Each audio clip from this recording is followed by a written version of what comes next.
में लगा sir poster हम भी देखा त्रिदेव पाकिस्तान नहीं, त्रिदेव नहीं, दूसरा लगा है। नहीं क्यों नहीं, क्यों नहीं त्रिदेव तो क्यों दूसरा है। नहीं क्यों त्रिदेव? हिंदुस्तान किसी की अकेले बाप की बपौती नहीं है।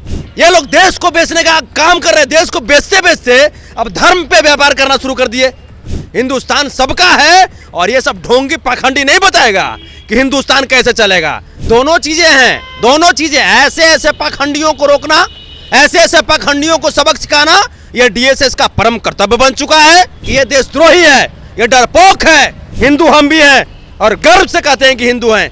आप बताइए इसका मतलब क्या कि हम मुस्लिम धर्म का अपमान करें? और ये ढोंगी बताएगा, ये ढोंगी हिंदुत्व की बात बताएगा। गंगा जमुना तहजीबी को जिस प्रकार से कुचला जा रहा है और बिल्कुल ट्रेंड होकर के जिस तरीके से होगा उस तरीके से मुकाबला करेंगे, विरोध करेंगे, रोकेंगे। 2014 में किसी और का प्रोजेक्ट किया, 2019 में किसी और का प्रोजेक्ट किया। जो देश को तोड़ने की बात करे वो देशद्रोही नहीं होगा तो कौन होगा?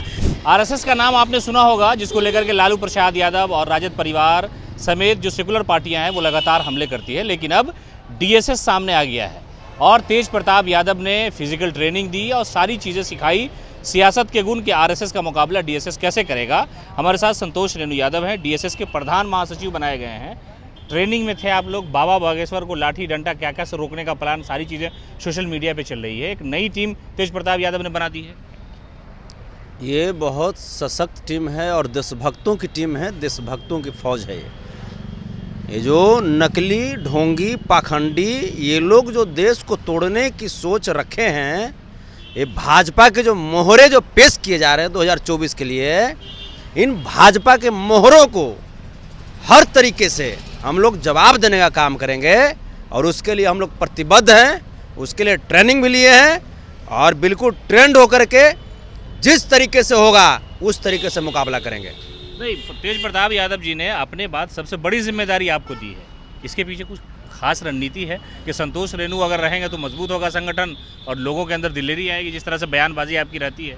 ये उनका आशीर्वाद है, उनका प्यार है, मेरे ऊपर रहता है और हम भी उनको गुरु मानते हैं अपना। और परम आदरणीय श्री लालू प्रसाद यादव जी जिस प्रकार से बिहार में रह करके बिहार की धरती से पूरे देश में अपनी आवाज़ से लोगों को, हिंदुस्तानियों को एकजुट करने का काम किया, वही काम आज तेज प्रताप यादव जी कर रहे हैं। गंगा जमुना तहजीबी को जिस प्रकार से कुचला जा रहा है, जिस प्रकार से मंदिर, मस्जिद, चर्च, गुरुद्वारा को जिस प्रकार से टारगेट किया जा रहा है, हम इस सोच को, भाजपा की इस नीति को हम लोग विरोध करेंगे, रोकेंगे। क्योंकि ये 2024 की जिस प्रकार से प्लानिंग की जा रही है, 2014 में किसी और का प्रोजेक्ट किया, 2019 में किसी और का प्रोजेक्ट किया और 2024 में भाजपा अपनी नाकामी का खेल छुपाने के लिए इन बाबाओं के आड़ में हिंदुस्तानियों को दिग्भ्रमित करना चाहती है। तो ये नहीं होने देंगे। हिंदुस्तान किसी की अकेले बाप की बपौती नहीं है। हिंदुस्तान सबका है और ये सब ढोंगी पाखंडी नहीं बताएगा कि हिंदुस्तान कैसे चलेगा। बाबा साहब भीमराव अंबेडकर ने जो संविधान में बातें लिखी है, हिंदुस्तान उससे चलेगा, न कि सब ढोंगी पाखंडी से चलेगा हिंदुस्तान। तेज प्रताप यादव जी शुरू से विरोध करते नजर आए और उन्होंने मीडिया के सामने हम लोगों से बातचीत करते हुए कहा कि बाबा तो देशद्रोही है और साथ ही साथ कहा कि बाबा डरपोक है, उनके लोग हमारे सामने माफ़ी मांगने आते हैं। और 2 दिन के बाद ट्रेनिंग हुई, आप लोग वहाँ मौजूद थे और जो प्रतिज्ञाएँ हैं आप लोगों को दिलाई गई। तो एक बाबा का विरोध है कि जो एक पाखंड टाइप की चीजें हैं उसको लेकर के आप लोग जागरूक लोगों को बताना प्रयास कर रहे हैं? दोनों चीजें हैं, दोनों चीजें। ऐसे ऐसे पाखंडियों को रोकना, ऐसे ऐसे पाखंडियों को सबक सिखाना, यह डीएसएस का परम कर्तव्य बन चुका है। परम कर्तव्य है हर हिंदुस्तानियों का। ऐसे ऐसे जो ढोंगी है, पाखंडी है, उन्होंने हमारे डीएसएस के राष्ट्रीय अध्यक्ष श्री तेज प्रताप यादव जी ने बिल्कुल सही कहा कि ये देशद्रोही है, ये डरपोक है, ये हत्यारा। बताइए जो देश को तोड़ने की बात करे वो देशद्रोही नहीं होगा तो कौन होगा? यही भाजपा वाले लोग। तमाम अगर हिंदू में कोई अगर चोरों पकड़ा जाए, बड़का क्रिमिनलों पकड़ा जाए, उस पर कुछ नहीं बोलेगा, उस पर कुछ नहीं बोलेगा। अगर मुस्लिम समाज में एगो लड़ाइयों कर ले तो सीधा कहता है इसको पाकिस्तान भेज दो, ये देशद्रोही हो गया। देश प्रेमी और देशद्रोही का सर्टिफिकेट बांटने वाले लोग, ये तो बताओ, ये हिंदू राष्ट्र, हिंदू हम भी हैं और गर्व से कहते हैं कि हिंदू हैं। आप बताइए इसका मतलब क्या कि हम मुस्लिम धर्म का अपमान करें? इसका मतलब क्या कि हम सिख का अपमान करें? इसका मतलब क्या कि हम ईसाई का अपमान करें? ये कहाँ का औचित्य बनता है सर? ये कहाँ की नीति होती है? हमारे राष्ट्रीय अध्यक्ष महोदय ने बिल्कुल सही कहा, और हमारे राष्ट्रीय अध्यक्ष महोदय से ज्यादा पूजा पाठ करने वाला नेता पूरे देश में कौन है? आप ये बताइए। उनका साल में कम से कम 3 महीना वृंदावन में गुजरता है, साल में 3 महीना वृंदावन में गुजरता है, और ये ढोंगी बताएगा, ये ढोंगी हिंदुत्व की बात बताएगा? नहीं, लेकिन आप लोगों के खिलाफ एक पोस्टर बीजेपी कार्यालय ने लगा दिया, अभी सुबह में लगा। सर पोस्टर हम भी देखा कि त्रिदेव पाकिस्तान नहीं दूसरा लगा है। नहीं क्यों त्रिदेव क्यों दूसरा है? नहीं क्यों त्रिदेव? मैं आपसे पूछता हूँ क्यों त्रिदेव? भगवान मना रहे हैं, ब्रह्मा विष्णु महेश को हम लोग मानते हैं। ये जोगी भरथरी एगो आ चुका है त्रिदेव में, एगो नरेंद्र मोदी जी हैं, एगो हाफ पैंट वाले हैं सुशील मोदी जी, जो बाढ़ आता है तो सीधा पुल पर नजर आते हैं। क्यों त्रिदेव? ये क्यों त्रिदेव बन जाएंगे? त्रिदेव हमारे ब्रह्मा विष्णु महेश न है सर। ये लोग देश को बेचने का काम कर रहे हैं, देश को बेचते बेचते अब धर्म पे व्यापार करना शुरू कर दिए।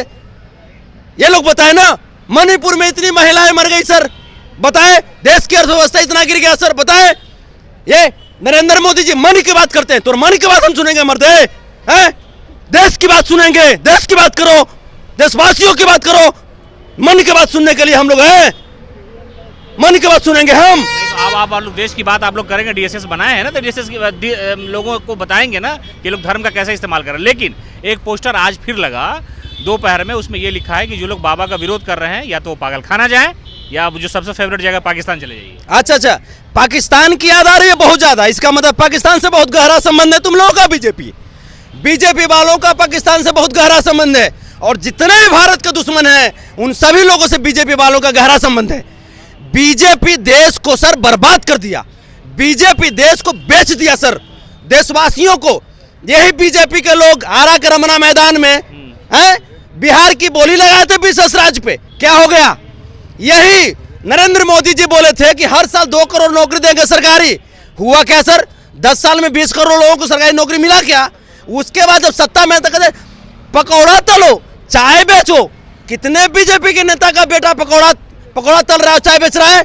ये गरीब जनता, जो गरीब लोग हैं, चाहे किसी भी जात में हो सर, किसी भी धर्म में हो, जो गरीब लोग हैं उन लोगों के लिए सब अभिशाप है सर। ये लोग उन लोगों को बर्बाद कर दिया है, युवाओं को रोड पिला दिया है सर, किसानों के आंख में आंसू ला दिया है सर। सुनने में आया संतोष जी के डीएसएस के जो लोग हैं वो लालू यादव की एक रैली हुई थी, लाठी में तेल पिलावल। आप लोग लाठी वाठी भी तैयार कर रखे हैं सर? हम लोग लाठी सर हर तरीके से ये रक्षक होता है सर। लाठी जो है, लाठी आप देखते होंगे हमारे किसान भी जब जाते हैं खेत में तो लाठी ले करके जाते हैं सर। जब बुजुर्ग लोग जब उन चल नहीं पाते हैं तो लाठी उनका सहारा बनता है सर, बच्चा के रूप में, बेटा के रूप में उनका। तो लाठी जो है वो हर गरीबों का, हर शोषितों का सहारा है।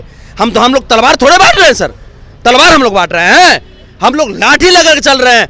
और उसी लाठी से जो पगलपन कर रहा है ना, वो सब पगलपन के सबके पगलपन उतारेंगे, पगलन के, समझ रहे हैं? जो नफरती आग जो बो रहे हो, डीएसएस तैयार हो चुका है, तेज प्रताप यादव जी बिगुल फूंक दिए हैं। और मैं कान खोल करके सुना देना चाहता हूं तुम लोगों को कि अगर यहां पे हिंदू मुस्लिम का आग अगर फैला या उसी आज्ञा में झोंक देंगे, झुलस करके मर जाओगे। ये थे हमारे साथ संतोष रेणु, डीएसएस के प्रधान महासचिव है। इनका कहना है कि तेज प्रताप यादव जी ने जो संगठन बनाया है उस संगठन को लेकर के जो चीज़ें हैं वो लोगों को जागरूक करना है, लोगों के अंदर देशभक्ति जगाना है। जो लोग अन्याय कर रहे हैं, जुल्म कर रहे हैं, धर्म के नाम पर जो लोग बांटना चाहते हैं, उनके खिलाफ ये डीएसएस खड़ा होगा और लोगों को बताएगा कि धर्म का सियासत में कोई मकाम नहीं है, कोई जगह नहीं है, और ऐसे लोग जो नफरत फैला रहे हैं उन्हें रोकने का प्रयास किया जाएगा।